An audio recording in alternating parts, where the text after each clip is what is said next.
अहो झालं बरं का चुकून. नाही मी बोलतो तिच्याशी. हा पण तुम्ही मनावर घेऊ नका. पूर्वा, हे पूर्वा, काय हो बाबा? आपण त्या दिवशी तुझ्यासाठी मुलगा बघायला गेलतो. तू तो मुलगा जरा वेळ बाजूला बोलायला गेले. तू काय बोलली का त्या मुलाला? काय बोलले? काय बोलले म्हणजे? आपण लग्नाच्या आधी मेडिकल टेस्ट करू. काय गरज आहे का तुला असले उद्योग करायची? अहो बाबा, मग त्यात काय झालं? त्यात काय झालं काय? मुलीच्या जातीने जास्त बोलूच नाही. तुला काय करायचं आहे असल्या गोष्टीचं?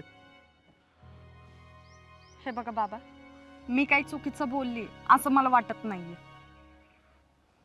मला सांगा, आपण मुलाचं सगळं बघतो. तो नोकरीला आहे की नाही, गण बघतो, पत्रिका बघतो, त्याचे गुण बघतो, परत त्याला कुठलं व्यसन आहे का नाही हे सगळं बघतो. हे सगळं राहिल्या बाबा बाहेरच्या गोष्टी. पण आतलं काय? आत त्याला काय आजार आहे हे बघतो आपण.